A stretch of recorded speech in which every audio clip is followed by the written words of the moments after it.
तो आज का टॉपिक है वो है हेल्प सिंड्रोम। अब ये नाम ही डिनोट करता है इसका। एच से क्या होगा? हीमोलाइसिस। ई एल से क्या होगा? Elevated liver enzyme. और एल पी से क्या होगा? Low platelets. अब ये हेल्प सिंड्रोम किस में देखने को मिलता है? ये अपन देखने को मिलता है प्री एक्लेम्सिया में। हम पहले ही देख चुके भाई प्री एक्लेम्सिया में क्या होगा कि जैसे ये हमारी वेसल्स हैं, अब प्लेसेंटा क्या साइटोकाइंस ज़्यादा रिलीज करेगा। साइटोकाइंस क्या होगी? इनको डैमेज करेगा, एंडोथीलियम्स को। एंडोथीलियम्स से क्या होगा? अंदर का जो फ्लूइड होगा, और यहाँ आरबीसीज हैं, प्लेटलेट्स हैं, तो जो फ्लूइड होगा वो लीक हो जाएगा बाहर की तरफ थर्ड स्पेस में। अगर इसमें थर्ड स्पेस में लॉस होगा तो यहाँ पे क्या होगा? रिलेटिवली इंक्रीज हो जाएगी कॉन्सेंट्रेशन। हेलो, ये बंद कैसे हो गया भाई? क्या हो गया? बंद कैसे हो गया? चल अपने आप हो गया। अब आ गया। चल तो रहा है।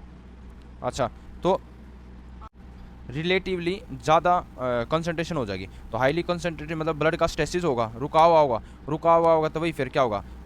थ्रोम्बोस बन जाएगा वहाँ, थ्रोम्बोसिस बनेगा। अब यहाँ पे इस जैसे मान लेते हैं हम, ये होगा। अब इसी के अंदर यहाँ पे थ्रोम्बोस बन गया। ये फिर अपने आरबीसी ये यहाँ से यहाँ निकलेंगे तो क्या होगा? आरबीसी इसका लाइसिस हो जाएगा। यहाँ से नैरो जगह से टूटेंगे तो क्या होगा? लाइसिस हो जाएगा। तो एक तो वही होगा क्या, इसकी वजह से जगह जगह थ्रोम्बोस बनेगा तो क्या होगा?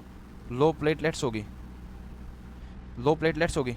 दूसरा क्या होगा? हीमोलाइसिस हो जाएगा। यहाँ पे देख हीमोलाइसिस हो रखा है, तो हीमोलाइसिस हो रखा है। तो एक तो प्लेटलेट्स हमको किससे 1 लाख से कम मिलेंगी। दूसरा हमको हीमोलाइसिस की वजह से हम क्या देखने को मिलेगा? ये कटे हुए सेल्स, क्या बोलेंगे?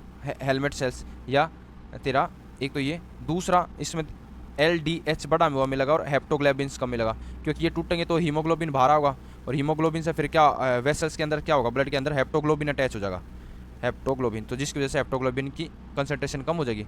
दूसरा हमारा फिर क्या बढ़ जाएगा? इनडायरेक्ट बिलीरुबिन बढ़ जाएगा। अब आरबीसी टूटेंगे तो हीमोग्लोबिन बढ़ेगा, तो ये भी हीमोग्लोबिन भी 1.2 से ज़्यादा बढ़ेगा। नॉर्मली 1.2 के आसपास रहता है, तो बढ़ जाएगा इससे ज़्यादा। अब क्या होगा? फिर एनीमिया देखने को मिल सकता है। तो ये अपन इसकी वजह से सिम्टम्स क्या नाम है, ये चीज़ देखने को मिलेगी। अपन लैब डायग्नोसिस करवाओगे तो क्या क्या देखने को मिलेगा? हीमोलाइसिस की वजह से ये देखने को मिलेगी। तो हमने हीमोलाइसिस कवर कर लिया। ऐसे भाई लो प्लेटलेट्स क्यों कम हुई, और कितने से कम कम होंगे? 1 लाख से कम होगी। अब एलिवेटेड लीवर एंजाइम, अब मान ले यही ब्लड वेसल्स है, ये ब्लड वेसल्स है, ये हमारी कहाँ तक जा रही है? ये हमारी लीवर को सप्लाई करिए, और इसमें वही इसमें थ्रोम्बोस हो गया यहाँ पे। तो क्या होगा? डिक्रीज ब्लड सप्लाई हो जाएगी लीवर पर। ब्लड सप्लाई डिक्रीज होगी तो क्या होगा?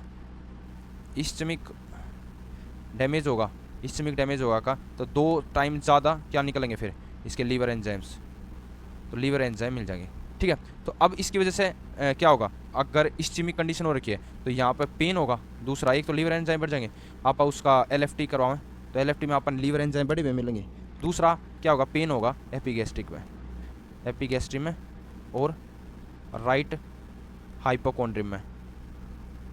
ठीक है, अब इसका भी मैनेजमेंट क्या होता है भाई? किसका? अपने हेल्प सिंड्रोम का। हेल्प सिंड्रोम का मैनेजमेंट है वो है वही MgSO4 भाई। उसको क्या नाम है? सीजर्स के लिए, प्रोफिलैक्टिक सीजर्स के लिए। BP ज़्यादा है तो एंटी हाइपरटेंसिव्स, और 34 वीक से कम है तो आप कोर्टिकोस्टेरॉइड्स दे दो। और अगर जब वेजाइनल है डिलीवरी, अगर C सेक्शन की डिलीवरी है तो 37 वीक तक भी दे देते हैं आप। और डेफिनेटिव मैनेजमेंट होगा वो होगा लास्ट में टर्मिनेशन ऑफ प्रेगनेंसी।